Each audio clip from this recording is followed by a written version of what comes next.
Oh, what a day! What a lovely day!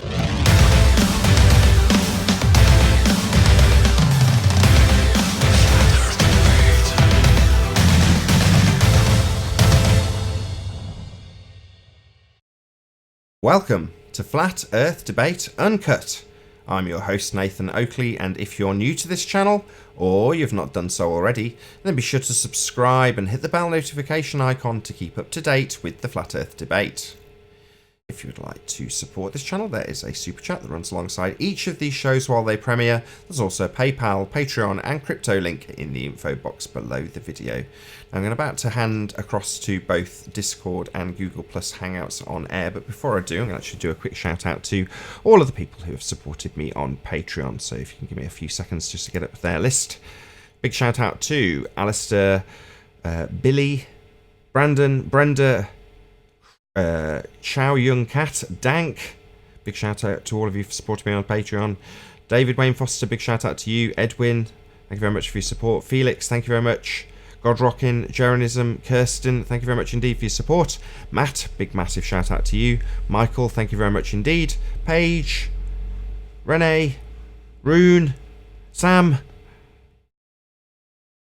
a couple more. So many people supporting me on Patreon, thank you so much. Sweet Equity, thank you very much indeed. Texas Mike, big shout out to you, and also big shout out to flatearthchannel.com, Tina Baker, and Truth in Your Face. Really appreciate all of your support. So as I say, I'm going to pass over to both Discord and Google Plus Hangouts there. Is this the third show? Maybe. I've got. Maybe. Go on, Paul. I don't know where hold on. Let me just share with them. Yeah, go ahead, Paul. You're on. I'll say I've got the biblical passage up. It's 1 Corinthians 15, and this is Paul the Apostle writing. It says, I now would remind you, brothers, of the gospel I preached to you, from which you received in which you stand, and by which you are being saved, if you hold fast to the word I preached to you, unless you believe in vain. For I delivered to you of first importance of what I also received, that Christ died for our sins in accordance to the Scriptures, that he was buried, that he was raised on the third day according to the Scriptures, and that he appears to Cephas, I guess, and then the 12, and he appeared to me, or appeared to more than 500 brothers at one time, most of whom are still alive, though some have fallen asleep. When he appeared to, actually, let me jump down here. This is actually not exactly what I want.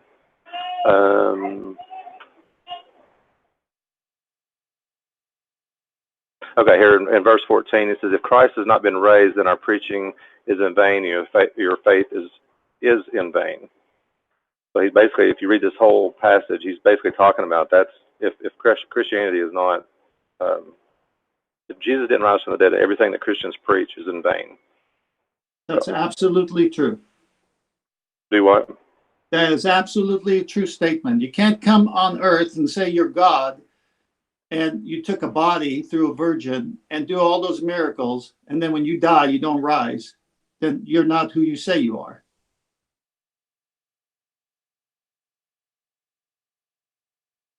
Comments, queries? No, that was C.S. Lewis's argument. He's either the Lord, or he's the greatest liar of all, fooling billions, or he's an outright lunatic. Oh, I get that, 10th man. I just didn't know if Adam or anybody else had a comment to say. No, I'd just say that's what I always find interesting. The thing I inquire about is that this is a large portion is Paul teaching the already Christian world his viewpoint. That's what these letters are. They're corrections. There's obviously an opposing side of the letters to Paul, which I don't think we see. Where obviously they're giving their doctrine for him to correct. And it's that point of interest that, for me, what is Christian then? It appears it's the specific, and that's what I said, it's the specific validity that you guys have in the Bible per se of defining Christianity that I don't have. That doesn't mean I don't love Jesus, I don't have Christ in my heart. I think it's a slightly different definition. I've brought up in Sunday school in that that environment. So it's not something I don't understand. It's just something that it's never been my relationship with God and Jesus. It's just. Adam, Can I ask you a direct question, Adam? Yeah, of course. Do you believe Jesus rose from the dead? Yes, yeah. Do you believe he died according to the scripture? I believe he was crucified. I don't necessarily. I have a real issue with the need for the Do you creator believe he to. was born of a virgin? Wait a minute. Hey, don't.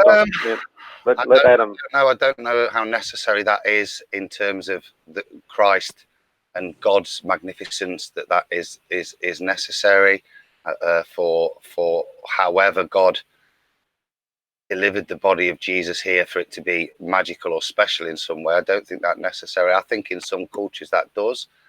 Do I think it's a necessity for any validation? No. Well, here's the thing about the resurrection. Oh, I'm sorry. I'm sorry. I was just to say, well, all of the obviously, look, I'm not arguing this, guys. I'm just saying, these are things that I personally. So I understand your viewpoint. I say it's just for me, this viewpoint is born out of the strength of the validity of the Bible, and that's where I struggle. That's not to say I don't read my Bible and use my Bible, but it's not. I don't particularly. The Gospels are great, and the words of Jesus are what lead me. And his teachings, his words of how to be with people are the things that guide me in life. And I ask for forgiveness from him for the crap I do and the crap ways I think sometimes. And I hope that when I meet him, that'll be enough, that he knows my heart's pure. It would be untrue of me and my relationships with him to profess something that isn't in my heart. So there's something you said. I caught it. I briefly kind of passed by it, but I think it's critical. Are you questioning the validity of what Paul taught? You question that? Yeah. I think I have a real problem with the majesty of Jesus's life, its purpose, the disciples, Pentecost, all of this, for then the need some years later to adjust and give a clearer doctrine. That the point of the disciples were for them to go out and spread direct from the direct life experience they had with Jesus, not a visitation from him after his ascension. It was the life experience and what those people had. I don't understand why in the majesty of the plan Paul was needed. He wasn't revealed in any purpose beforehand, and that's the teachings I have struggled with.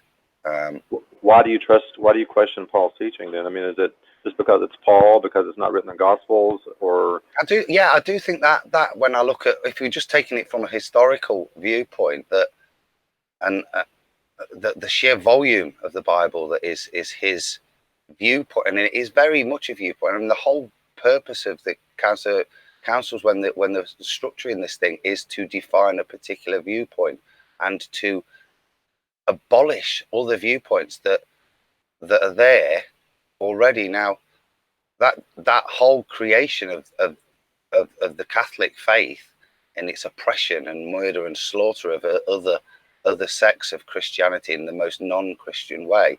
Well, wait a minute. Listen, we don't have to raise questions in my head as to the construct of that document and its validity for me as an all-encompassing spiritual guide. So if you remove Paul's writings from the scripture, what would you use to understand who Jesus is? Jesus is love. Jesus is a guide to show you, and he's the full accomplishment of man since Adam. He's what God intended us to be like. He's the path for us. He's the way. He is the life. That's not the question I asked. I said you said he is love, but I was actually more of source for that understanding of who Jesus is. If you remove all of Paul's gospel, if you remove all of Paul's writings completely from the equation, what would you use to give to show as a baseline for who Jesus was? What would you use? I don't know. It's a bit like what do you replace the ball earth with? I don't know. I don't have a replacement. I have honest seeking and prayer, and that's.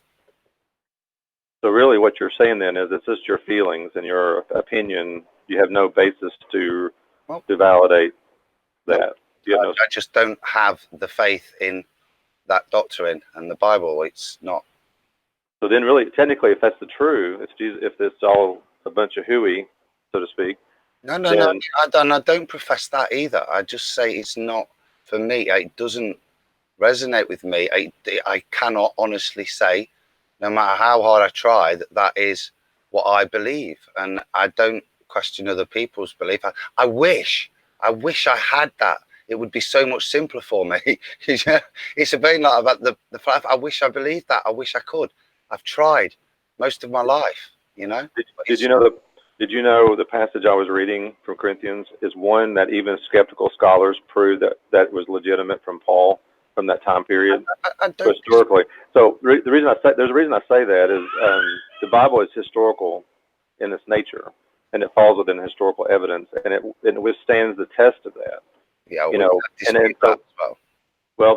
we can have a discussion for that maybe on another channel if you like. But then you're going to have to prove that that's not true. That's not the Gospels, Paul's writings, the Gospel or the Luke's writing or the Gospel's account in Acts are not historical documents. No, not challenge that. I'm saying that the construct of which the historical construct in which we're told these documents arrive, are put together and assimilated finally 1,500 years later is all a complete narrative. That's what I would attest to. Well, now you said 1,500 years later. That's not necessarily true, because you can find writings of the fathers who were, I forget who it is, maybe 10th Man or John might be able to help me out. Was it Papias that I'm thinking of, that was a disciple of John, that he actually quoted and wrote about the Gospels, about Paul, about different doctrines that trace all the way back to the source material. Yeah. So you're saying that, so that's pretty darn good.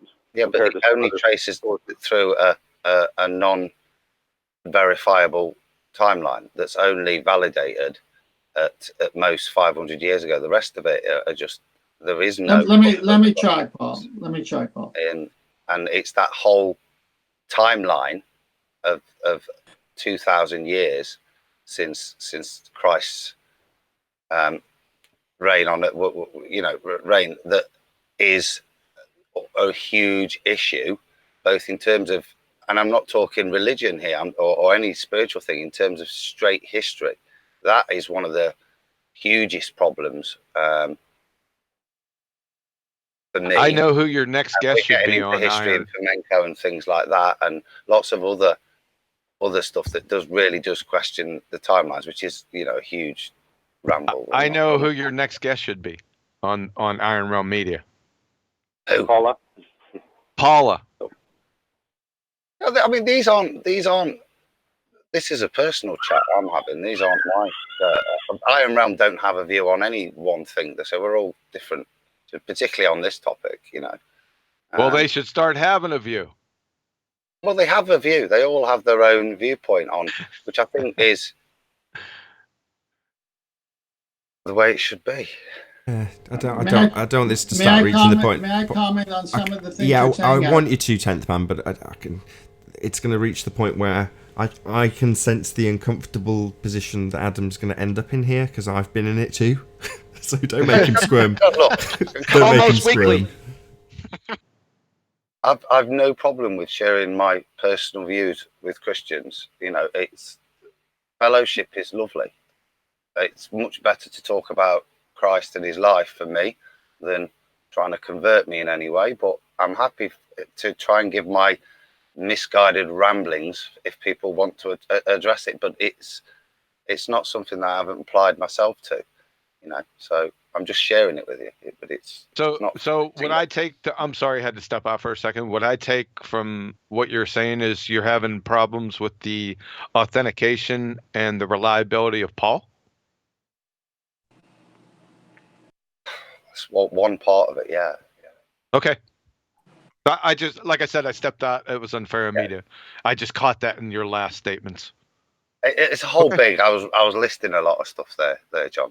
Oh, but sorry none of about that. None That's of what it. I None of shouldn't. it. I shouldn't have butted in. Wavers my stout statement that Jesus is the way, the truth, and the life, and that's the one thing I hold in my heart, and I'll keep reading and learning and praying to learn more, and I'll learn more from God, and the way He guides me. I've learned so much on the journey. I've done so much other spiritual reading, all of it. Hey, Adam, just as an example, when you say Jesus is the way, the truth, and the life, you know that's written in the Gospels. Yeah, absolutely fine. Okay. So you have to trust that that's a reliable source for that statement, right? Oh God, yeah, but I don't hold the Bible in that light. Reading and prayer and communicating with God, listening to God and praying to God, that's when reading is when God will talk to you and you read that text. The Bible's text is beautiful for that. I'm like I say, I'm a big fan of the Gospels when Jesus is talking. You know, that's what I really love to listen to. That's the stuff that really resonates with me and guides me. Well, he did claim to rise from the dead. He said, "I would die and rise again in 3 days." And he said he would raise himself up. So that's a statement he made. Yeah, he said a lot of things that I don't understand, but I hope I'll understand more tomorrow. What don't you understand about that? That he would claim to die and rise again. What don't you understand about that? I understand. I'm not questioning that. I'm saying the more you read, the more you learn, and the more it's like with the parables. No. Adam, can I answer your question? Those can be difficult. The parables can be difficult. That he was saying that to a specific target audience, and they can be misconstrued very easily. So I'd be careful about the parables. But he does explain what the parables mean to his disciples afterwards. So he does. There's a lot that he does explain, but there's a few that he doesn't. That's true. That's true, 10th. Yeah. Hey, Adam, I just want to answer the question you directed at me directly, which was, how do I come, and correct me if I misunderstood it, how do I come by saying the Mormons, Jehovah's Witness, Christian Science, and the cults and the isms do not fall under the category of being true Christians? Is that what you were asking? Well, not maybe so much. Obviously, Muslims define themselves quite adequately. What I was meaning was that Christianity is quite unique. Islam's got a couple of different sects, but very few. But there is such a broad spectrum of Christians, as they would define themselves. Was my point. I think Mormons, I suppose, do they not class themselves as Christians and Mormons? Do you know what I mean? They're Mormons, but they are Christians. Joseph Smith is the founder of Mormonism. The second main prophet is Brigham Young. They have 3 other books that they add to the Bible, and they say that the other books are more inspired than the Bible, and you interpret the Bible through the Mormon lens whenever there is a contradiction in those 4 books. Mormonism came after Christianity was established and after the Bible. So when I talk to a Mormon, I say, is the Bible from God?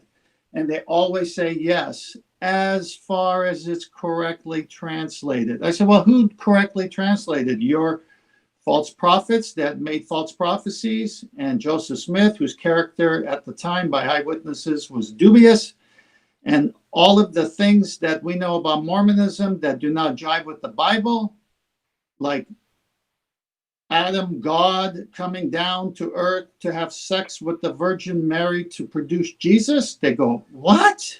And I go, yeah. Journal of Discourse, Volume 1, page 50 and 51. Your Brigham Young prophet said that. Yes, they're not Christian, and Satan will bring a zillion religions around with enough about Jesus to fool everyone.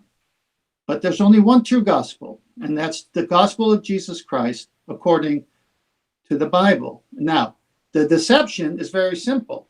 All these false religions add something to what Jesus said is a requirement for salvation: works. They say it's faith in God or faith in Jesus, but also you got to do something. And this is how they own you in that religion. So the Bible says, your heart is wicked, you're a sinner, I came as a lamb to die for the sins of the world. You have nothing to offer me. I came to offer me for you. That's why I don't claim I do anything to get saved. I am a sinner. I'm just like anyone else on this panel, lost. But Christ said, if I put my faith in him, that his perfect life, his death, burial, resurrection would count for me as forgiveness. And it's by faith and through grace and not of works. And that's what separates true Christianity from all the other false pseudo-Christian religions, is they always add works. Catholicism adds works.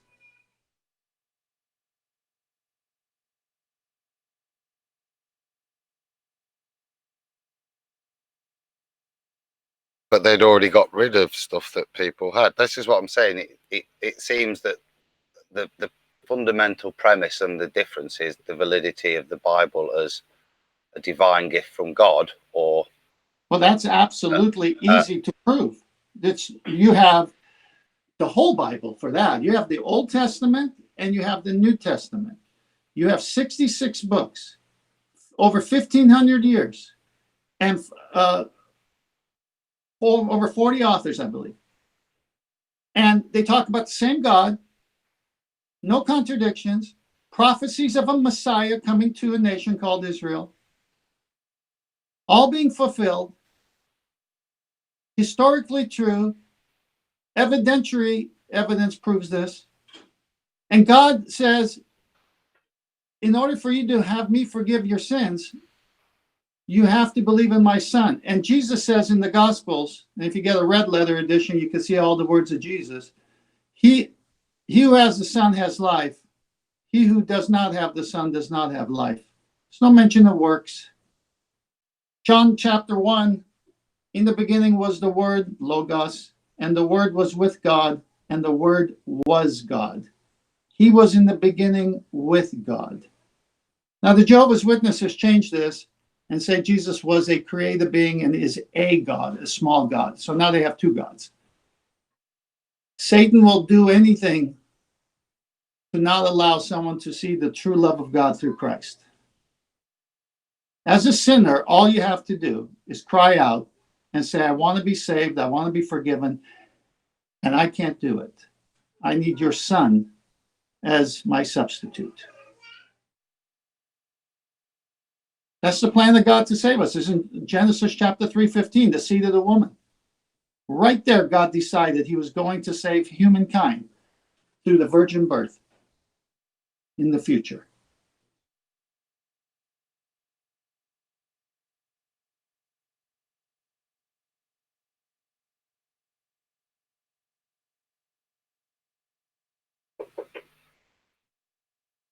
Why is Enoch not in the Bible? I don't know. That's a different discussion for another day.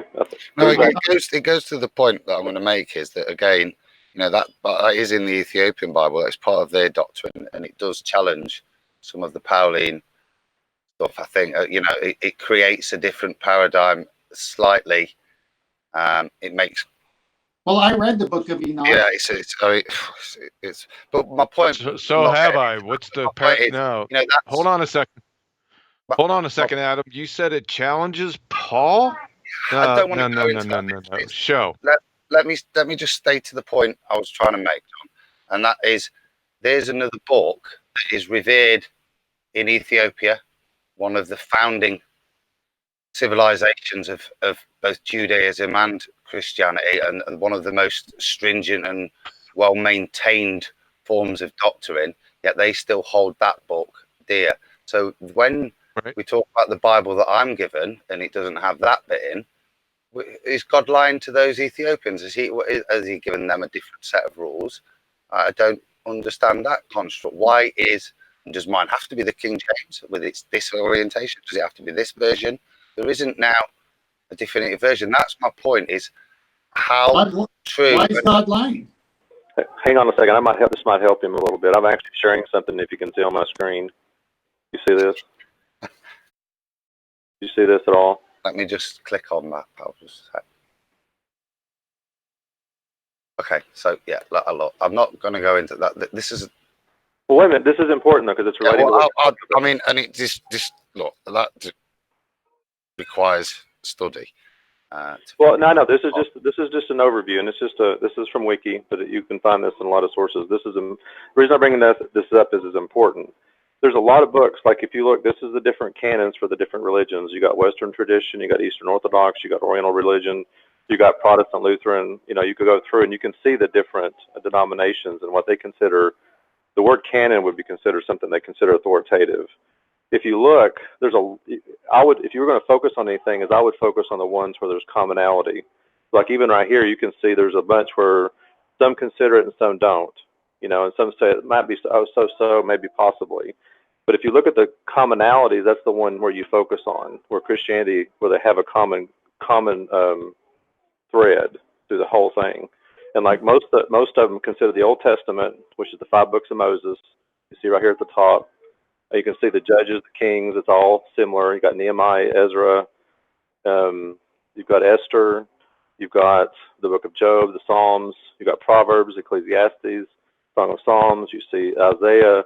You know, you see where there's all these commonalities throughout one. If it was me, then I would focus on the common, not the ones that aren't. Now, the ones that aren't can give you insight probably into the context, and that's probably why they have that in their canon. But different traditions, different Jewish or Christian traditions have different canons depending on what they consider authoritative. That's basically my point here. You get that? Yeah, that's my point. So therefore, there isn't a word of God then. It's diluted, changed by man. No. I mean, no. If you look at, that's why I was focusing on what are the common ones? No. What is it the same? Where is it changed? Not all, most of them the same. Is it the same? Where is it changed? It doesn't change the other 66 books. If you believe Enoch belongs, it doesn't change the 66 books or contradict it. I read the book of Enoch. It's even quoted in Jude. That's not what. That's right. The Bible even quotes it. The equivalence, I would say, is in Islam. They would suggest that the validity, the authority of their document is that it's the same. There's no differences. If you're saying, my point was, I'm Ethiopian, then all I'm going to say about Islam is that they reject the death and resurrection of Christ. Did you know that the Quran has full chapters of the Old Testament copied word for word? The Quran talks in great majesty about the works and life of Jesus. I'm not the point. And what I'm saying is, for me, this is why I struggle to hold which Bible is the Word of God. You know, I read the text and I'm happy with it there, but I don't place that book as a direct connection. But did you read in the Quran where it says Jesus wasn't crucified and he didn't raise from the dead? Yeah, that they substituted him. He was the crucifixion went off, I think, is the what the Quran says, doesn't it? But God switched him so he didn't suffer, I think is. I stand to be corrected, obviously, but that's my recollection of what the claim is at that point. So wait, they said it wasn't Jesus. The that died on Quran the cross, talks about somebody Jesus, that looked the same like Jesus in the Bible. Yeah, correct. Jesus, And Moses and Noah. He's coming back in the Quran as the judger, mate. He is. It's exact. Jesus is the same in the Quran. The difference really with Islam is where they only place Jesus as a prophet, like John the Baptist, like the Prophet Muhammad. He was just another prophet, the best there ever was. It's a hard question. I've often asked Muslims, where you want to rank people, don't you? Where does Jesus rank above? But as far as so they don't consider him to be the son of God. He's just a prophet in the Quran. Actually literally called him. They literally call all of them the I think it's called Payambar, which means like the messenger, the messenger. That's what it means. But Adam, they hold Muhammad above Jesus, so you need to know No, that. they just say he was the last one. They don't hold him above. They're all the same level, except he was just later. He just came out later. Listen, Anan, I grew up in a Muslim country. I know Muslims. I know this, okay? Go do a little research, please. Okay. Thank you. I'd have to disagree with you there, Ted. It was sarcastic. No, I'm not being sarcastic. I've talked to Muslims directly, and they say it to me. That's fascinating. You sound like have a lot of Muslim friends. Yeah, totally. And you don't believe me? No, I've gone to their funerals, gone to their weddings. I break bread with them. Really, Anan? I was born in Iran, Anan. You were not born in Iran. Anan. You lie. I was born in Iran, Anan. Which state? Which city? Tehran, Iran. How long were you there? I came to America when I was 7, Anan. Bullshit. I don't believe you. Why not? That's fine. Why That's not? fine. You don't have to believe me. I arrived in New York. Why? I don't get it, Anan. FBI talked to my parents in New York. We headed to LA. Didn't know 3 words in English: book, look, and shut up. That's all I knew. So you still know how to speak Persian? No, I'm Armenian. I used to speak Persian, but I know a few Persian words. What do you know? What do you want to know? You don't believe me now. How do you say goodbye? Persian, it's called How do you Farsi. say goodbye? You know, Anand's just trying to poison the well here. I wouldn't give him the No, I time just today. want to know there. how to Don't even say go there. goodbye. How do you say goodbye? Salam halachatore, khubide. What else? What do you want? What do you want? You want me to name Hormuz Abzi? You want me to name all the foods that my family makes because of the cross culture and the food recipes? Badum John. What do you want? You want me to get my Persian friend on the show? You idiot. I stand corrected. Yeah, you stand corrected at the beginning. So what was... Okay, great. So you're a great credible source in this regard. What was the point of what we were arguing about again in regards to Iran or anything to do with it? I can't remember what the actual point was. That who they claim Jesus is and how they hold Muhammad above Jesus. That was yes, point. Muhammad being held in higher esteem. Yes, I do remember now. Yeah, they don't kill you to curse Jesus. They kill you if you say something against Muhammad. Come on, you see that all the time. Dude, they're all regarded as the same level. I'm glad you know. Well, you just told me I wasn't from Iran. So why should I even believe you? Wait, so I have a question because I'm really stupid when it comes to religion. So in the Quran, Jesus is not the son of God. He's a prophet. So Correct. What's Muhammad then? Who's the last prophet. There were 5 of them. It started with Noah. It goes Noah, Moses, and they call him Isa. They don't call him actually Jesus. His name is Isa. And Can anyone hear me? Hey, Anon, you've already proven that you're not authority. Why don't you let the 10th man handle this? I think he knows better than you do. The last one is Muhammad, and he claimed that he's going to be the last one that God sends. So, take that forward. That's why they don't like he himself claimed that, or somebody claimed that about him? No, Muhammad was like, yo, I'm the last one. Trust me. After me, there'll be no more. I promise. Great. And that's why they don't like the Baha'is. Somebody's trying to interrupt you, and they're not going to stop until we acknowledge that we can hear them. Yes, we hear you. Yes, Muhammad is only a prophet, yeah? He's not more superior than Jesus. I'm a Muslim myself. He's only a prophet, the last prophet. That's it, yeah? He's not more superior than Jesus Christ, yeah? So then why do you get murdered by Sharia law if you curse Muhammad?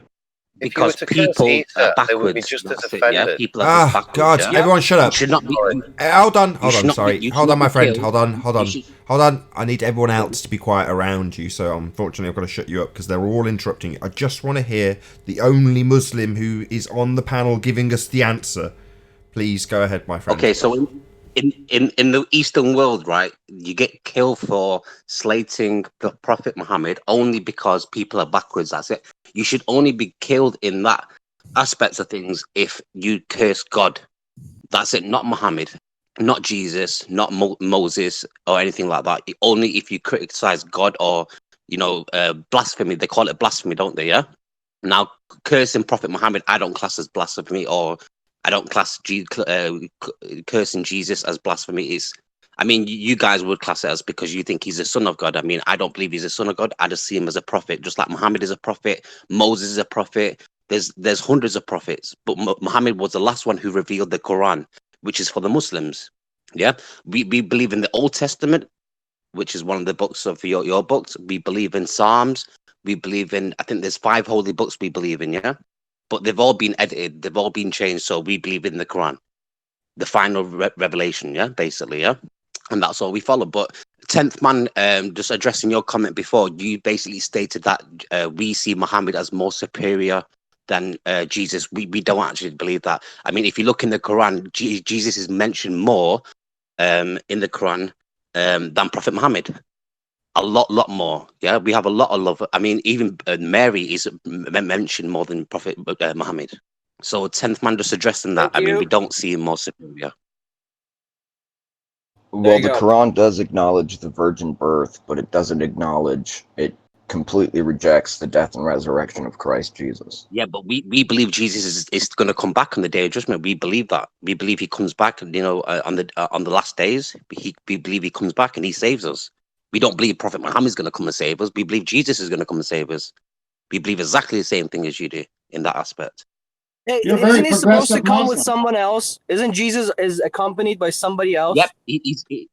No, Jesus is. We call him Prophet Isa. We call him Prophet Isa, yeah, which is Jesus. Yeah, if you look at his life, it's the same. Yeah, more or less. Yeah, but is he coming with somebody else, or is Jesus coming with someone else? Sorry to interrupt you. The Mahdi is an army. The Mahdi is an army. So obviously the army, that will be fighting, and then Jesus will represent the army. Yeah.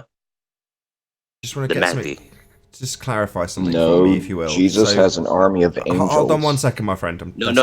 Hold on. There's an army of Islam. It will be called the Mahdi. Stop. Yeah, the Mahdi is an army. You can type it in. The Mahdi army. Mehdi. Mahdi. Cool. I just want to get some clarity on something. I mean, I'm not in as a progressive a position as you may be, and that's the bit I want to talk about. So, 10th man said that's a very progressive Muslim position. I grew up in a Muslim part of England in the respect that it was 99% Muslim, and I've never got the impression that you've just given off. Let's just put it that way. So yeah, because people don't study Islam. I mean, I'm not really practicing myself, to be honest. I don't pray 5 times a day. I don't pray 5. I mean, that's you're obligated to pray 5 times a day, which I don't do.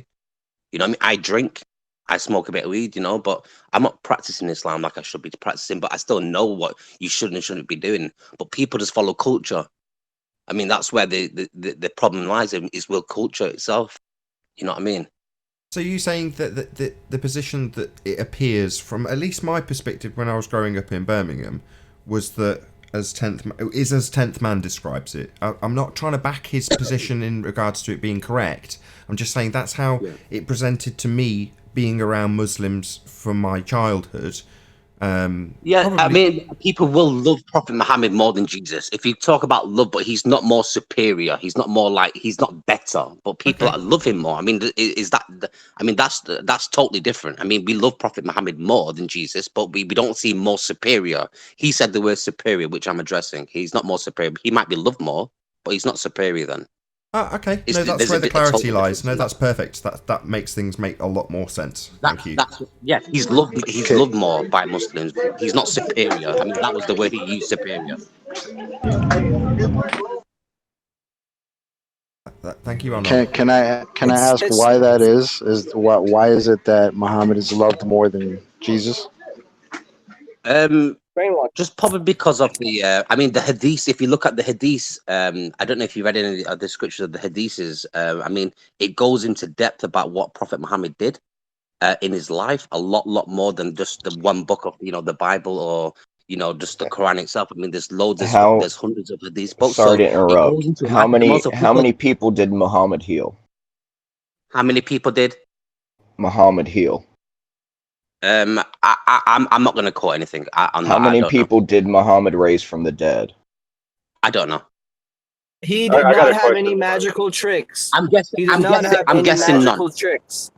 I'm guessing none. I'm guessing none. Come on, man. Let me explain. Hold on. Just the two Can I people explain? No, well, if you must, go ahead and on. He did not have any supernatural powers. His supernatural power, basically, as big as it got, was him being able to write the Quran in a cave, a lot like the. He was illiterate. When you say he, you're talking about Muhammad, right? Muhammad, yeah. The Prophet Muhammad was illiterate. Yeah, so I think that he was like supernatural. The fact that he was illiterate and he was in a cave, but then he heard the word of God and he wrote and wrote. But he was illiterate at the time. He was illiterate. He didn't know how to read and write. Yeah. And then around 40, he didn't know how to read and write. He goes into a cave and he writes. But yeah, he went in a cave and obviously he wrote the Quran. Obviously, the angels told him the verses. And it took so many years for the Quran to be unrevealed. Yeah, so he couldn't read or write. But yeah, he went in a cave. He didn't bring up Lazarus from the dead. He didn't do resurrecting, or he didn't walk on water. He just somehow was hooked on phonics before phonics. That's it. I don't know how accurate I am in this, but if you look at Jesus' life, Prophet Isa's life in the Quran, I don't think there was many magical things like that. And I'm always talks about this supernatural thing. I know I listened to the show a long time, and I know Adnan's are very against the supernatural world. But in the Quran, if you look at Jesus' life or any other life, I mean, there's not many supernatural things in there, like bringing people back to life and things like that. Then the Quran denies the Jesus Christ of the Bible. No, we don't believe Jesus as a son of God. Yeah, we believe Jesus just as a messenger, just like Prophet Muhammad, he's a messenger, just like all of them were messengers. Yeah? Well, the Bible says he's the son of God. Yeah, I know he's the son of God, but is he the God? He's not the God, then is he? He's not the ultimate creator, then is he? No, we believe in the one and only God. There can't be two gods. Jesus can't be a God.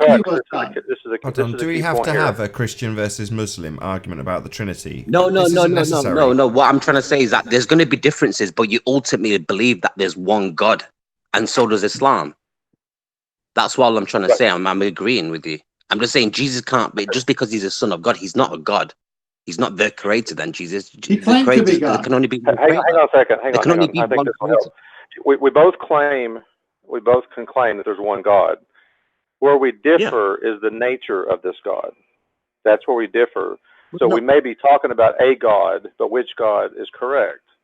No one can correct the nature of God. I mean, do you know him personally? No, I don't know him personally. Do you know him personally? Do clovers have 3 leaves?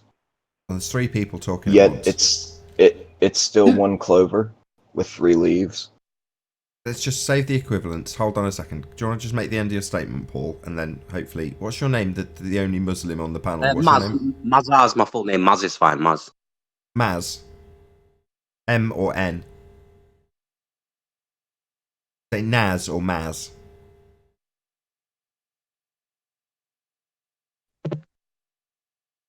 It's M as in Mike. Maz, okay. Pretty sure it's Maz. Maz. Yeah, Maz. M-A-Z. Maz. Perfect, Maz. Paul, do you want to just finish off your point and hopefully Maz will respond? Yeah, basically the simple thing is, we both believe in one God. The difference is the nature of this God. So it's not the same God. If the nature of this God is different, then it's not the same God. So, how do you define God? If Jesus, go ahead. I'm sorry. How do you define God? The maker of heaven and earth, and the one that created all things, and that he manifests himself as a man, as in Jesus Christ. That's how I would describe it. I believe all that apart from the last one. I mean, I believe all that just apart from the last one. I mean, I don't think he created us in his own image. I don't believe that. But I believe everything else you said. But the Genesis talks about God creating man in his own image. So you discount Genesis account? And I said also that God just had manifests to look himself into in it, That's a man. bit unfair. Hold on, let's just stick on one topic, because the Genesis I account need to study a bit more. I mean, the only reason I came on the show was just a correct 10th man in regards to we thought Muhammad was more superior than Jesus, where he just more loved than Jesus. That's it. And that's a big difference in my eyes. I don't know if you Well, would I agree to that. appreciate But you that, doing that because that Me was too. my question. So thank you. Yeah, but me that's too. Me coming too. from a progressive Muslim who doesn't practice Islam. Okay. Yeah, I don't practice. I mean, I still have a bit of knowledge, and I'm not very knowledgeable in it, in regards to Well, other people. But I still have that's a bit no of knowledge different in it, than me and getting in a debate I with know that someone who says there's no they're a you liberal can't put a Christian. prophet in front of another prophet only if you love him more. That's it. You can't see him more superior. You said the word superior, like he's better, he's more powerful, but he's not. Muhammad wasn't like, they were all human beings, just like each other. You can't No, be more Jesus is superior than God in the human other. form, All and right, in now we're John back on chapter track. 8, Now we're back on track. verse Fine. Paul, go ahead. John chapter 8, verse 23, words of Jesus. And he said to them, "You are from I'm back. beneath, I am from above. You are of this world, I am not of this world. Therefore I said to you, you will die in your sins. For if you do not believe that I am, you will die in your sins." Jesus claimed to be the I am. And also he claimed, and he says in John 1:1, in the beginning was the Word, and the Word was with God, and the Word was God. And this whole passage is about Jesus. So Jesus was Yeah, but you're God. not addressing my point. Your point was that you thought Muhammad was more superior than Jesus. So where does it state in the Quran that Muhammad is more superior? Because it doesn't state anywhere Muhammad is more superior. And that was the only claim I was making. I mean, that's the only reason why I came on the show. said that to the Muslims, and what we have observed through Islam in the news and what I've had personal conversations, that they consider their prophet more important than Jesus, even though they recognize Jesus. Don't change it. You Can I didn't say finish? important. You said Can I superior. finish? That was the only reason I came on the show. You said superior. Okay, and he's not Fine, more fine. superior. I Okay? won't He's change more that. loved. I won't change that. They do think he's more. superior. Just like when I No, talk he's to a not more liberal superior. But I'm Christian telling you straight who here, takes I can bring my whole family on this show, and they'll all say, yeah, he's just more loved. We wouldn't use the word superior. I mean, superior is a different Fine. word altogether than Fine, loved. you're right. You're I mean, right. even I'm Nathan, wrong. Let me change the subject. Nathan, did you I agree talked with to a me? liberal. He's Nathan, would you conceding. agree with Hold that? on. Thank you. Maz, he's Fine, conceding. you're right. I'm wrong. Now let me change the subject. I talked to a liberal Christian who Perfect. changed something in the Bible about Jesus. It's the same argument. They just take a more liberal viewpoint. That's all. Yeah, that's fair enough. But anyway, listen, I've got to shoot anyway. It's nice speaking to you all anyway. It's been an absolute pleasure, Maz. Thank you very much for coming on. Nathan, you carry on with the good work, Nathan. I love the show, and I know, like in the Quran, I don't know how much it goes into the detail of the earth, but I think it does describe it as an egg or something like that, an egg shape or something like that. But like I said, I'm not a practicing Muslim. I'm flat earth 100%. So I don't know if you can change that in the Discord information or something, because it was giving me some information about that before. What? Sorry. In the Quran, I'm pretty sure it says it's laid out like a carpet. It does. It states it like it's laid out of a carpet, yeah, with pegs or something. With pegs, doesn't it? Yeah. With a canopy over the top. Yeah, with carpet with pegs or something like that. But yeah. Yeah, there's. I mean, I don't know. If you search Muslim cleric talks about flat Earth, he reads out that passage. You'll find it fairly easy if you just type in Muslim cleric talks flat Earth or something like that. I'm on my phone, Nathan. I'm on my phone at the moment, but I will look into it. Cool. And I will definitely come back with more information on that, yeah? Exactly what it does state in Islam about it all. But yeah, it does state something about the carpet laid over something with pegs and describe it something as an egg. But an egg, if you look at it with a dome, an egg, it could be the same thing. You know what I mean? So what, know. You got a flip phone from like 1999? No, I'm sorry, you got to back that shit up, man, if you're going to claim the sky's an egg.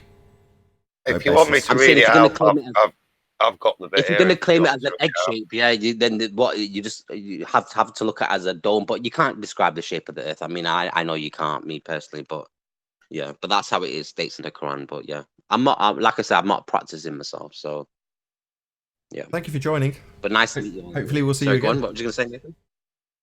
Hopefully you'll join us again. So if you don't practice Islam, how are you a Muslim? I don't practice Christianity. I don't practice, but I see myself as a Muslim. Same here. I don't practice Christianity, and I consider myself a Christian. That's purely because I have the fundamental belief that there's only one creator and that there were prophets and Muhammad was the last messenger. I believe that, and therefore I'm a Muslim. To become a Muslim, all you need to do is say the Shahada, which is La ilaha illallah Muhammadur Rasulullah, which is there's only one God and Muhammad was the last messenger of God. Whether or not you practice all the rules in Islam, it just makes you a bad Muslim if you don't. So I guess I'm a bad Muslim. I guarantee if I said that and then made fun of Muhammad, I'd still get my head chopped off. Yeah, you probably would. I'd say you probably would. But people in the Eastern world are very, very backwards. I mean, you can only be done for blasphemy if you curse God. I mean, Muhammad wasn't a god; he was just a man. I mean, at the end of the day, so I just never understood that. I mean, at the end of the day, you probably would though. Like I say, you probably would. What news organization got shot up for making a cartoon about Muhammad? Was it in France or somewhere? I believe it was. Yes, Charlie Hebdo. What was it called? Charlie Hebdo. Charlie Hebdo or something. Hebdo, right? Sure. Yes, indeed. Yeah. But listen, guys, I need to shoot off now. But it's really nice catching up with you. Yeah? Maz, you said you're a flat earther? No, I'm a flat earther. Yeah. I think it was purely down to Nathan's show to me. I've been watching it since like number 330 odd or something. The Cavendish it was. With Tim and someone else. I mean, that really got me into it from the experiment. Yeah. So from number 300 or something, yeah. So that it really got me hooked onto it there. But I mean, yeah, I love the show. I mean, John's great. I think all the panel's great. I miss Slick. Where's Slick gone? Yeah, I miss Slick. I'm sure he'll come back. All are welcome. He still leaves comments. He does. Yeah, when he talks about things, he can be all right, but sometimes when he doesn't give the feedback that we want, it can be a bit annoying. But yeah, the show's great, Ours great, everyone's great. But listen, I really need to go, guys, but it was nice speaking to you all, yeah? Pleasure. All right, brother. Likewise. Peace. I mean, just to level for the audience's benefit, so Slick pissed off quite a few panel members whose name won't get mentioned, and was just overtly misogynistic, to put it lightly. And for that reason, a few people turned their backs on him. He's still welcome here. If he joined, I'd welcome him. Let's put it that way. Much probably to the disapproval of people who are keeping their tongues bit right now, this second. But there we go, that's the position. That's true for Brenda as well. So, just so you know.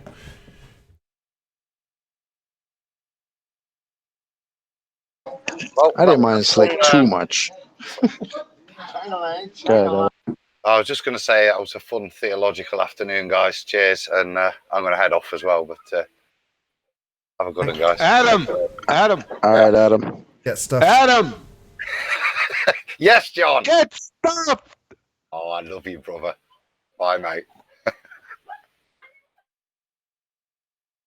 You guys are still going. This got to be a marathon show, man. I went out, answered the phone, made breakfast, eggs, bacon, toast, cold chocolate milk. I go half and half, right? Full chocolate and a little bit of white milk and ice it up. I come back and you guys are still going at it. Well, this is going to go out on Sunday, so I've got quite a few things to do over the weekend, and Ballbusters is definitely obviously sacrosanct. It's like, I'm definitely going to be there for Ballbusters, but there's going to be, this show will go out on Sunday, so rather than recording it on Friday, I'm recording it today, so there'll be no live show actually live tomorrow. There'll be a repeat from a month ago. Oh, man. No show tomorrow. No, I didn't say that. That's not what I said. There will still be, the schedule is quite strict, there will still be a show that is live at 2 p.m. tomorrow, but it's the show that gets turned off. So the second show today, right, gets turned off. You can't watch it now, and it'll get re-aired on Friday. But you can't watch the original. It's off. Well, the same applies to this, but this never went live. So this show is completely unique and will go out on Sunday.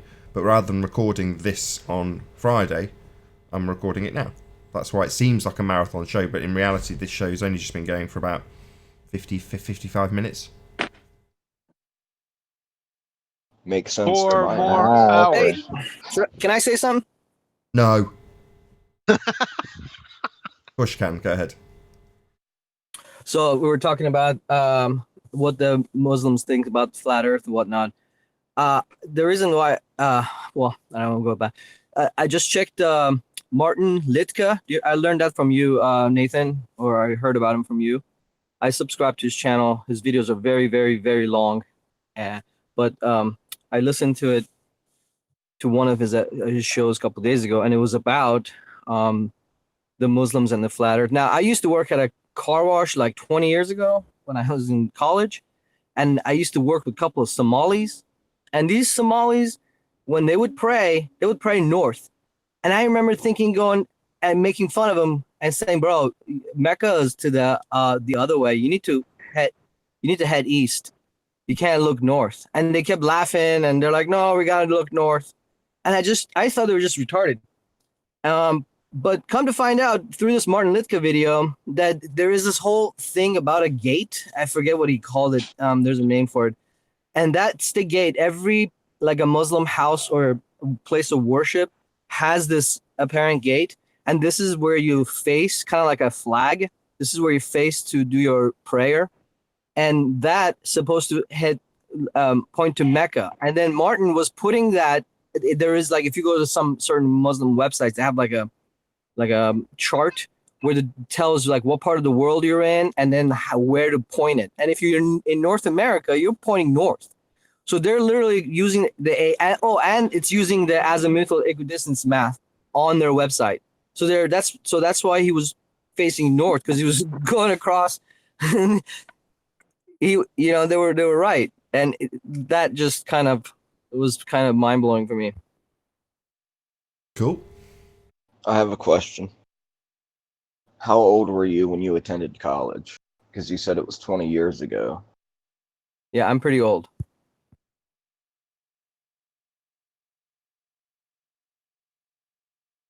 That was before 9/11. That was 1998, 1999.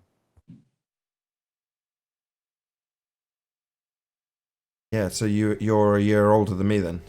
So that's about. Yep, we're the same age. We're the same age, and we have 2 kids the same age. Yeah, but I was born in August, so I'd have been in the year below you. No, year ahead of you. Sorry. No, is that right? Whatever. I mean, whatever. We're pretty close. Pretty close. 1980.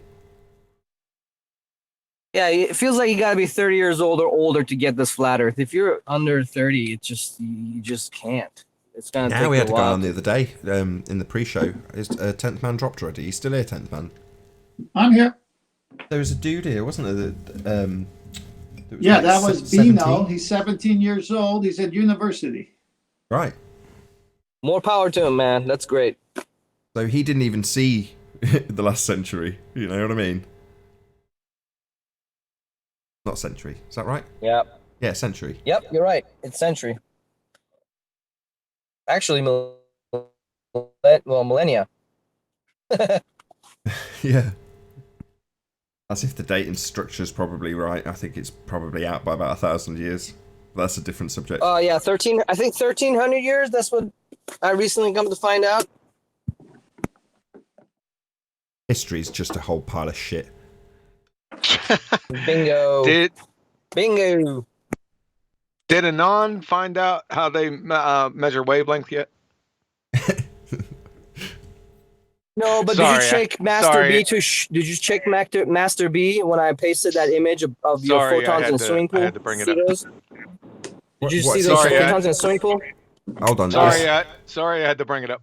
That's okay. What is he checking? Is he checking this confirmation that you've looked on how they derived the wave function explanation or description? No, wavelength. Wavelength, rather. Did you see the picture I posted, Master B? Yes or no? No. No. All right. Well, there you go. Did you look into how they derive wavelengths? No, I did. I watched the last, and I posted. I said I watched the last 7 or 15 minutes of 903 after Uncut edition. Oh, that was about wavelengths. I saw what you guys were talking about. The photographic plate, yada yada, being displayed on a monitor. It's the same thing, etc. And then I pasted a picture in Master B. It would be nice if you actually looked. But okay, what does that have to do? Number one, what does that have to do with the question on did you find out how they got wavelength yet? And number 2, what does a picture have to do anything with what we showed on 903? I don't know, but you showed me a pic. You were showing me a picture of a picture. I was showing you a video. Picture of a video. Yeah. video is a series of pictures at 30 frames a second. Now, oh God, look at him. Okay, yeah. so that was only one part You've of never heard of slow motion? If you refuted, that was only one part of the video, for second graders to see that light's actually a particle. Now you have to refute the photoelectric effect, Compton scattering, and Heisenberg's uncertainty principle. Did you forget about those? Look at the picture I sent you, and then all this might click for you. I mean, you finally figured out the Earth is not a ball. Maybe you'll figure this out too. A picture's not going to refute. Look at the picture. Effect, Compton you know how you send me to your videos? You're like, hey, go watch a video. Hold on. I'm just sending you to a picture. Go What's look the at that picture picture. about? Is it about particles or wavelengths? What's it in reference correct. to? Because I can't, not it's correct. Particles and wavelengths. Particles and waves. It's about particles and waves. Yes, it tells you how waves can appear as particles. Go look. Just pull it up on Master B for the audience. I'm looking, I can't find it. Where the hell is it? I'm looking. I'm there now. It's a swimming pool. It's a big blue thing. Last thing I've got from you, Anon. Conversation with Chris Monk. Is that what you're talking about? A little further up. A little further up. Oh my God. This cartoon. No, it's a swimming pool. You're not making this easy. It's a blue. It's right there. I mean, it's a swimming pool. It's a blue picture of a swimming pool with light refracting on it. Okay. And what arrows. about it? Cartoon arrows. What about it? I got it. It's on my screen. Go ahead. So the video that you were showing, where it was showing all these hits on a photographic plate, and they would appear as if, well, you were calling those particles. That's what the particles are. That high intensity of the waves and cancellation, you don't see any, and it's not a photon. So those little points, you'd call those photons as a actual particle and something that's moving. That's what you see on your plate. And you're calling that a photon. If you don't get that, I'm sorry, I can't explain it any further. So just what is this? Hold on. Really I've just got one question. This. I've just got one question. Is this a joke? No, it's not. So you're saying that because you've demonstrated lots of photons creating a pattern when they diffract through disturbed water, that refutes light as a particle?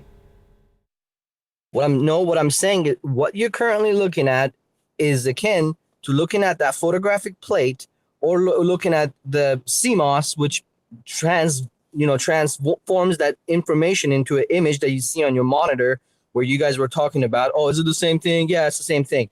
Those points are those points.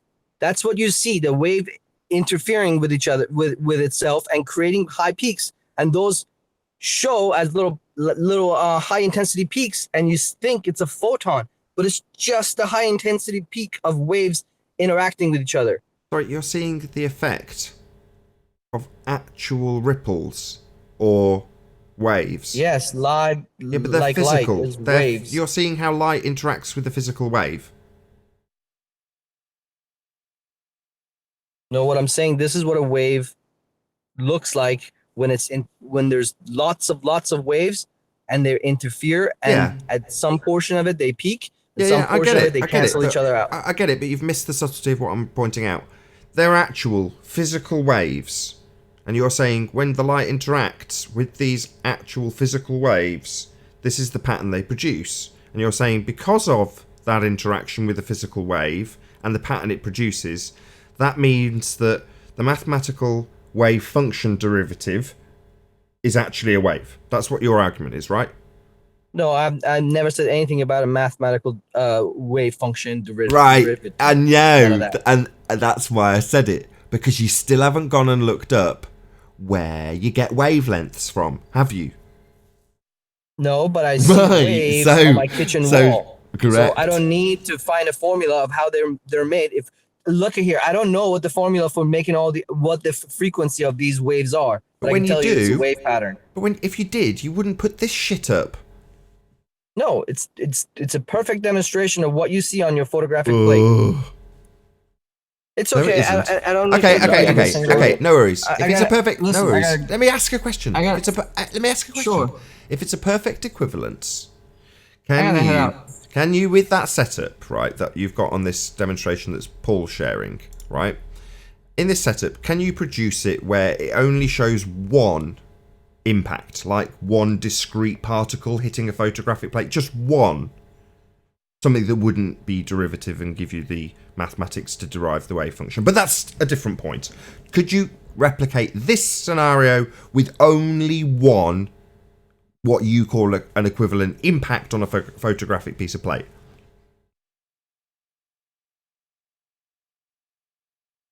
Let me look into it. I can find a way that you can just create one. Maybe the material has to be way more viscous, whatever. No, But it wouldn't. this No, forget the clearly material. is We're talking about the showing- light. Forget the is wave. showing Forget the waves. oscillation. Forget the physical wave. We're talking about the light, right? Now you've got these arrows pointing at points, and I'm saying, What is light? I'm saying, can you get only one point?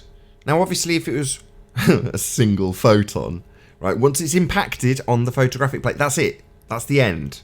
And what I'm saying is, could you reproduce that where you only get one impact? Could you do that? Well, I mean, depending on what the medium is. This medium is water, and the way you're looking at what you're looking at is just a massive amount of disturbance. Right. So if you have a super if you have water that hasn't been Keep talking about the water, Anon. We're talking about light. Forget the water. Now you're saying it's just analogous to how it behaves in air, presumably. So it doesn't matter, even though it absolutely does. And I'm saying we're just talking about the light. And could you get it to produce a single impact? Like when you've only got one impact on the photographic plate before you get your interference pattern. One impact. Could you do that with this setup?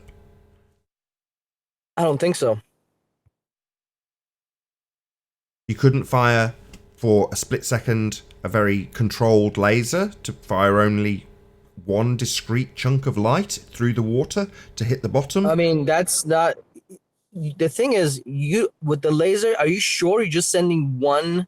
I'm asking photon you. I'm asking you. I'm not telling you about my circus sideshow, as you call them. This is your circus sideshow, right? These arrows pointing at a pattern through water. No, that's a swimming pool. I'm not. This is not an apparatus that I claim I have some crazy shit where things do witch paths and go back in time and do funky things. Oh, I know what you did, particle. Don't need that. I know what you did, That's 10 steps on. You don't need that. You don't need that. Anon, you don't need that. All you need is to figure out where they derived wavelengths from. And it's in a condensed section after the diffraction pattern is shown on the video in the info box below this video. Tell me the time, because I'm not gonna listen to 45 minutes of QE telling to you. find one I'm telling thing you. to 3 minutes. I'm telling you. Tell me the timestamp. I'm telling you. I'll go. Right, I can't give you the exact number, but what I can tell you is as you scrub through, when the diffraction pattern is on screen, it comes, I think it's just after the description of how wavelengths were derived. So all you've got to do is scrub through that science versus scientism video until you get to the point where you see that diffraction pattern. The black background with the bars. Yeah, you know what I'm talking about? Yep. It's called, I forget the name. Something pattern. Appearance, diffraction, whatever. No, it's a name after a guy. What? Anyway, who cares? That's the point in the video. I'll That's go the check it moment. out. I don't know I'll go the check it exact out. time. Who cares? That's the point in the video. At that point, it'll take you 2 minutes tops once you found that diffraction pattern. If you played from there, you'd hear it play out within 5 minutes. Okay. I'll check it out actually today. Hooray! We wouldn't care But so I much. wasn't going to scan through 45 minutes of that John's voice, man. That guy just drives me bonkers. That's ad hom. Yeah, absolutely. No, it's need. just my personal feeling. It's not ad hom. You just drive me bonkers. It's a fact. Ad hom. Anyway, I got to drive to work. I'm going to go on mute. Yeah, take those videos back. I'll go return some videotapes. Videos? You've obviously not seen American Psycho. Huh? In American Psycho, when he wants to excuse himself from an awkward conversation, and someone says, well, hold on, we're in the middle of talking about something. And he says, his reply is, "I've got to return some videotapes," and then he scuttles off. No, they don't have videotapes anymore. Netflix killed Blockbuster. Yeah, look up irony.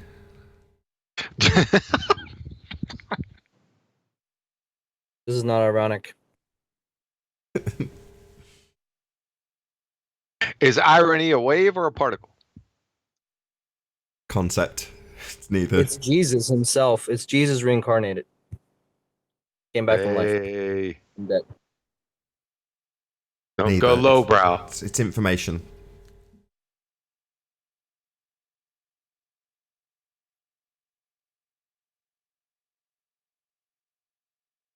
Well, wasn't that lovely? Every single time we get to the end of one of these conversations, it's left with Anon saying that he's going to go and actually look up a really concise summary. Not like looking it up for real, finding it out by researching it. Getting the concise summary from QE, which has been done for him, and in a particular spot, he's had to been directed so much to it over. I'm gonna go and just destroy. I'm gonna poke holes in it. I'm not gonna go learn from it. Just poking holes in his poke nonsense. Holes in what? How they gave you that wave? Yeah. You go poke holes with how they got the wave. Yeah, you do that. Presented on Ranties. Yeah. Don't do that. We go and subscribe to Ranty Flat Earth.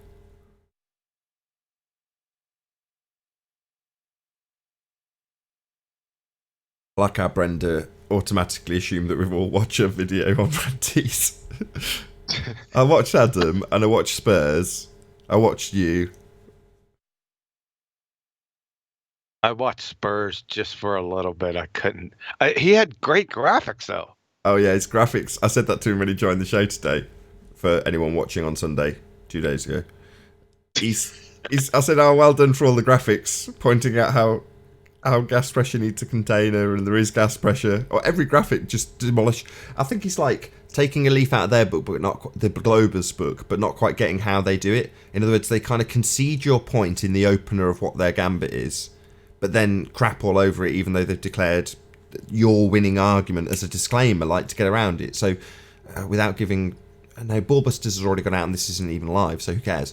So on Ballbusters, one of the things you talked about was how they'll double speak around the same explanation and then immediately change the position. For example, you had Soundly saying a reification is to take a model and put it into reality. But our model is quite a good way of modelling reality. Like, by putting the awkward disclaimer in the beginning, they think they get away with it, and that's what Spurs did with all his graphics. He's got all these great examples of gas pressure. Like, aren't you fighting against everything on screen? Madness. Yeah, somebody told me, yeah, check out Ranties because Spurs Chemo posted a video, and they said, I don't know what his point was, but the video graphics were excellent. His point was that we only have temperature and gas pressure's a myth. That was his point. Where did he get that from? I don't want a genetic fallacy him, but did he get that from that Dave dude? Yeah, he did, yeah. But Dave doesn't agree with him because I don't know what's going on there. Yeah. Yes, that's why I asked Dave, because he kept saying that Spurs was wrong about what he was saying. Meanwhile, they're kind of trying to argue the same point. So I tried to ask him, what is it what's the difference between what you guys are arguing? Because you guys are both saying that there's no pressure and cold is temperature. I mean, I'm confused as shit by the both of them. Yeah, but Dave recognized because Nathan asked him, does gas exist? And Dave said yes. But when he asked that same question to Spurs said no. Oh, so maybe Spurs is taking it and running with it. I don't know. Yeah, and Dave came up with that was the same argument. I hope you guys know this. Please tell me that you guys recognized his Mount Everest and his high plane flight argument. Yeah, it's just a dressed up gradient argument, which is why I treat him like dirt, because I just see him as punting globehead arguments with a flat earth cap on. No, but he gave the same argument a week ago. Yeah.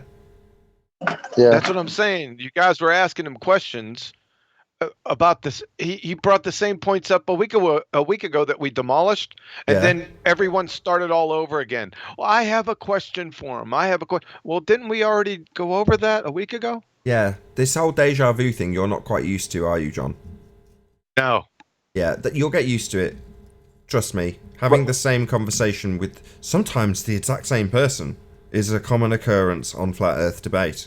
You can smash the argument into the middle of next week. I said this to Anthony a couple of days ago. It's like, yeah, okay, we're moving past Coriolis, and obviously he's been busy with personal shit, so he doesn't really. He's kind of following along. It's like, well, gravity focused on a month ago. Now back burner. Currently, Coriolis. Coming up in the future, whatever will be coming up in the future. But you can bet your bottom dollar that after that it will be gravity again with the same shit. Force, but not a force. But you can think of that'll all come up again. The Musa quotes will get recycled. It'll be the same people. No, I understand that. Yeah. Well, they've been rehashing these same arguments since 2015. I understand that concept. I'm just saying that it was just a week ago that he did that. The same thing. I was just saying, why didn't you just say, hey, not you, I'm just saying you as the royal you, why didn't you just say, well, last week we dealt with all these arguments and you got demolished? Instead of everyone vying for the position to, oh, I got a question for you, Dave. And it's the same question that they asked last week. Well, I noticed a change, though, John. I think they were starting to say if you remove the water, they were getting a little bit more focused in some sense. That's at least what's seen from Spurs Schemo. But somehow water is the pressure, temperature controller of all this stuff. That's what they were trying to do now. It seemed like on this round. I could be wrong, but that's what it seemed like. On this round. Did he bring up that there were no clouds higher than Mount Everest this time? I didn't listen to his whole thing. That's why I'm just asking. No, well, sort of, but no. Okay. Well, they did say that there was no gas above a certain point, and he had no proof for it. He just made that statement, but nobody caught it and jumped on it. Well, he started off by saying planes don't fly above 100,000 feet. That was the premise of his argument, which I immediately was like, well, straight away, you're wrong. Right, I heard that part. You said there was a MiG? What was I don't even know that. How high was that? 121,500 from the top of my head. It could be to 123, but you know what I mean? Thereabouts. A MiG? Apparently. That's what I looked up last time we had this argument with him. So it's not like my memory's so short I can't remember a week ago and what I looked up on Google, where it's like, typically, people throw out these spurious claims left and right. And me, I'm sat here and it's more recently, since John has pointed out that it's got to be a format in terms of how you debate, claim, support. Whereas previously, you hear the claim and start figuring out how you can rebut the claim.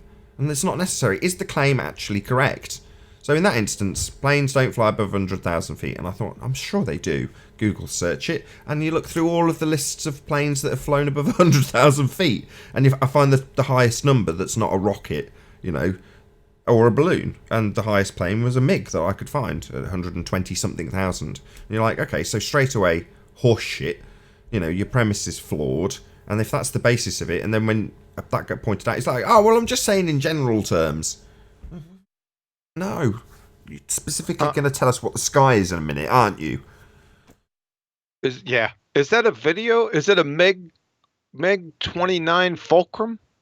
I don't know without going back to the Google search I did which was cursory to say the least. I couldn't give you any details of this plane or tell you what fuel it was or the wingspan. I'm sorry. Oh yeah, I'm not saying that. I'm just saying that in print it has the SR-71 above 90,000 feet, and I'm looking down for the highest flight altitude, and it's just a video. I haven't clicked on it yet, but it has MiG-29 Fulcrum, but it doesn't give a.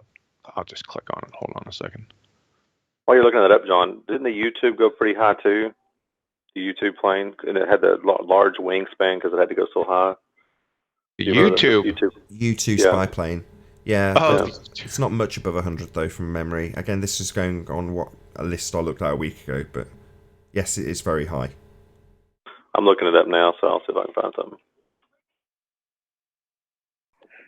Actually, it's the X-15 is the highest flying. It's about 315,000 feet. Which plane and how high? Did you say? Rocket. Oh, the YouTube is. Here, I found something that says 70,000 feet, and that might be the declassified height. Is the 70,000? It could be higher for the YouTube. Yeah, it's got to be. That didn't. How high did Concorde fly? Above 70, wasn't it? Right. So you're telling me I that think it was like the 70. U2 didn't get any higher than Concorde? Yeah, right. Here, I'll post it. This No, is the actually next from one- USAirForce.com, so it's actually for the YouTube. The U2 sharing wasn't it. supersonic. Yeah, I don't think the YouTube is supersonic. I don't think. The U2 was But not supersonic. The SST Oh. was supersonic. SST. Oh, I'm not saying the YouTube is supersonic. I just said it could fly high. You can go high without being supersonic. Anyway, not that this is particularly important. Right. Sorry about that, man. It was just a simple question. I never looked it up. I didn't know how high the record was.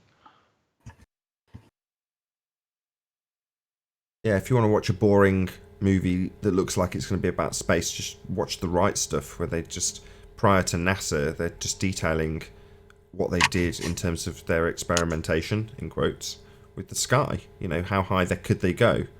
And they're just pushing the boundary, and it's just detailing that before NASA was NASA. The U2 was designed to go as slow as possible at the highest possible altitude so it could take pictures. Welcome to What Aircraft Debate. Yeah. Hey, Zanuck, do you have a voting machine in your computer room? What? Do you have like machine. a voting machine, or it sounds like, Pink Floyd Money, when Pink Floyd, the Money song starts with the changer and stuff. Not the bass line, the bloody tills and the rattling and the clicking. That. Bloody hell, Zanuck. I got to get a headset. I've been trying to do one of those for a week now. So what's going on, Zanuck, man? I haven't seen you in a coon's age, or just a couple days. Well, I've been busy. I got work, I got kids, life. I'm not retired like you, I got to actually work for a living. I got you. I'll be working until I'm 85. I'm sorry, you poor sap. Nah, just messing with you, man. Listen, did you have anything to give us? Or did you already try and give us something that you can't give us? Well, I was watching Spurs yesterday, and I was laughing at his new theory of it's temperature, not pressure. No, that's not what he meant. Have you been put to task to produce something? Citations, references? I gave my citations. They're always discounted because they're not credible enough. No, we're not QE talking... standard is very high.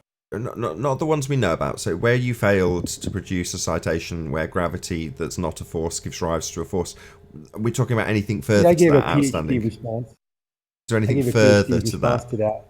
He's rumpusing it. Is there anything else outstanding? What's outstanding? I've kind of lost track.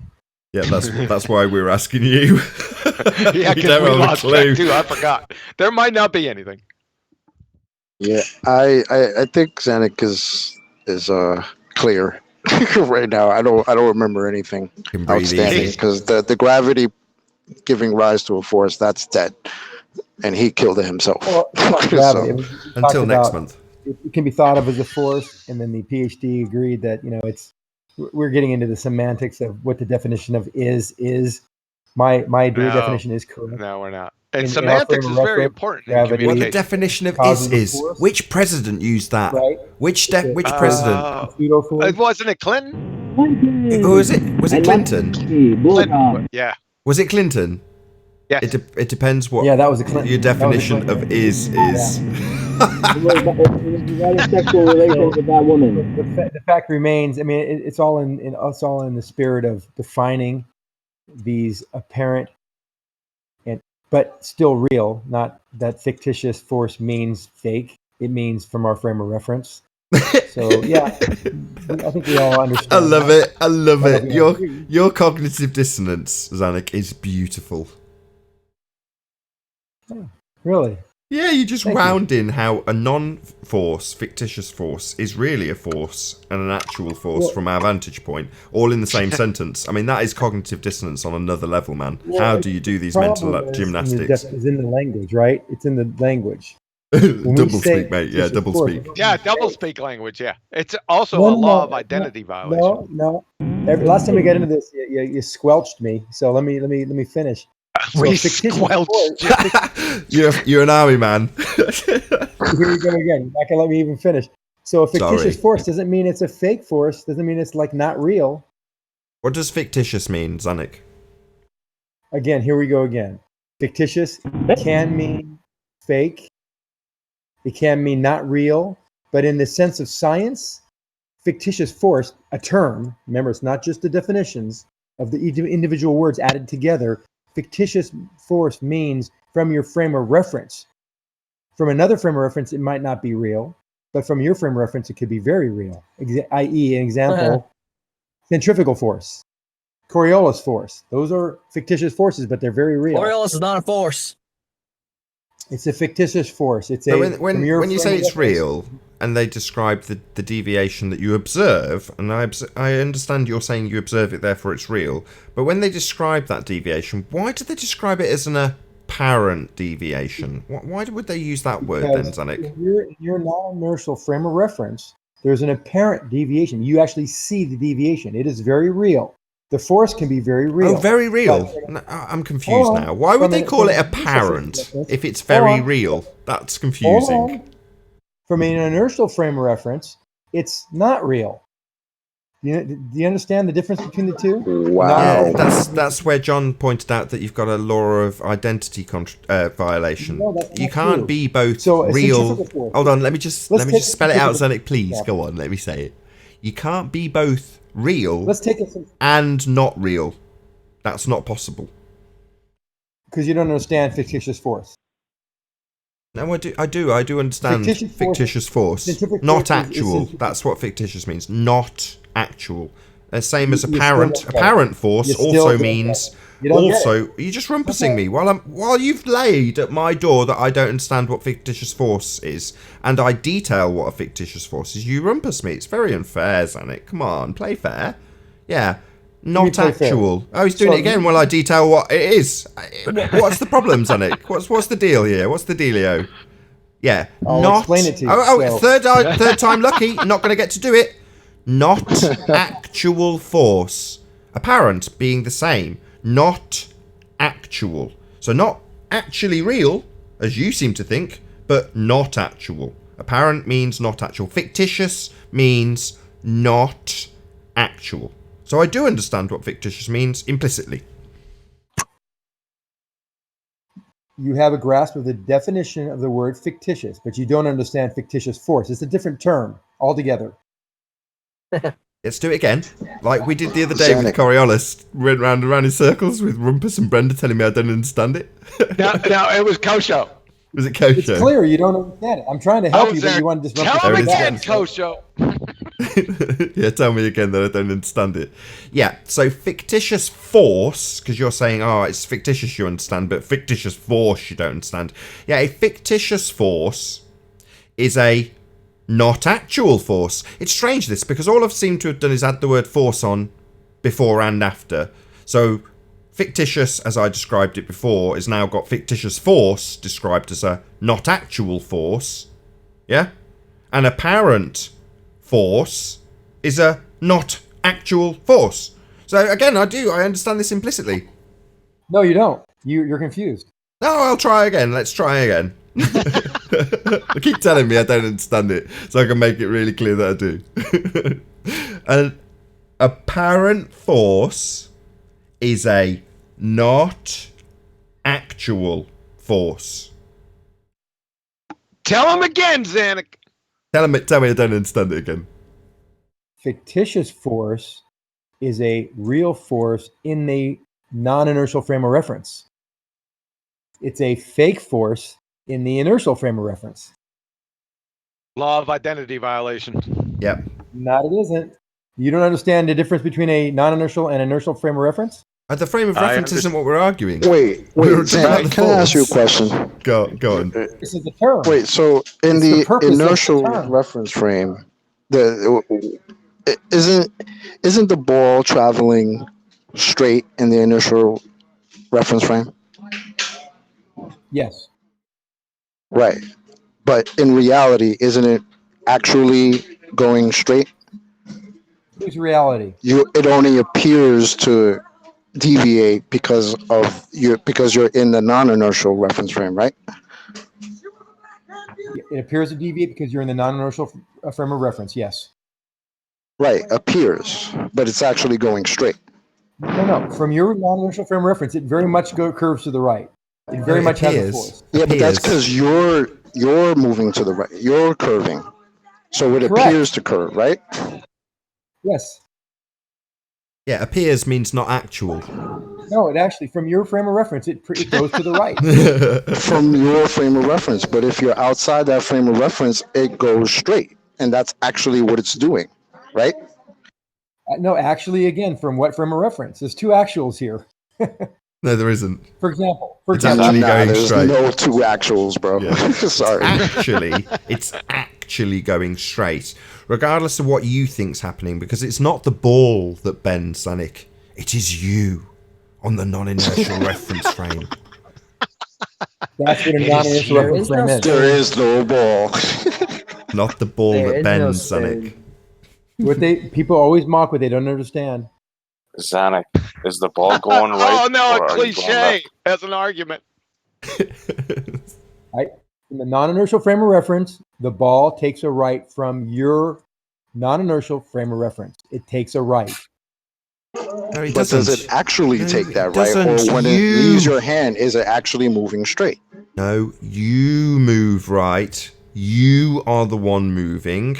The fact that you moving means it appears that the ball does something is irrelevant. It is not the ball that bends, Zanik. It is you, my son. Centrifugal force, it's also a fictitious force. When your head smashes into my passenger window and I take a left turn, Here we is go. that fictitious? Red herring. No, it isn't. It isn't at all. It's the same concept. It's a fictitious force. Centrifugal force is an apparent force.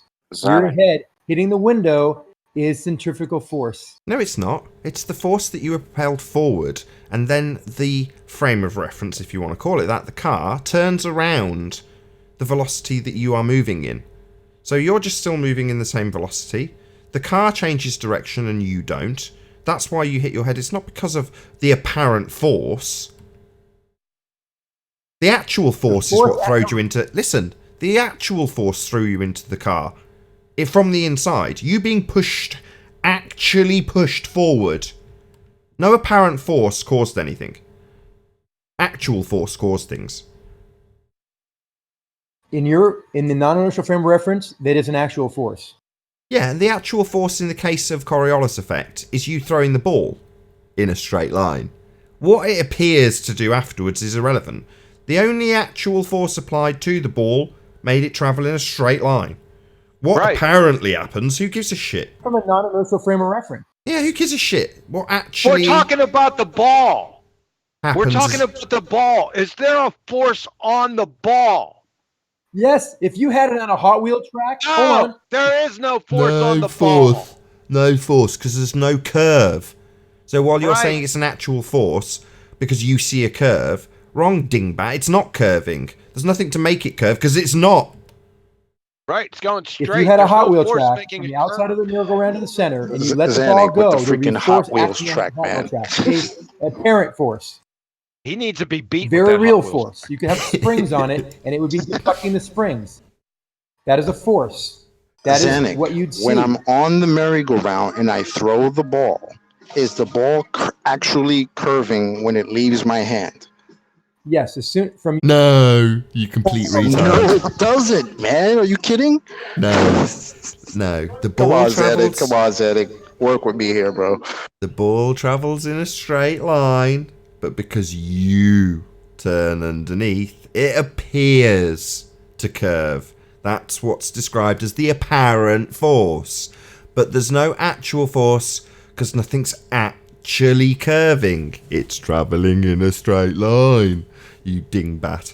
And with that, I'll say a huge, massive, enormous thank you to all of you who've tuned in on the Nathan Oakley 1980 premiering stream, for hopefully smashing the super chat, liking, commenting, sharing, subscribing, and all that good stuff. Be sure to check out nathanoakley.com and the Flat Earth Debate Forum to keep up to date with the community debate. A massive thank you to all of today's debating panel for making this premiering show possible. I've been Nathan Oakley, and I'll see you all in the next video. Oh, what a day! What a lovely day!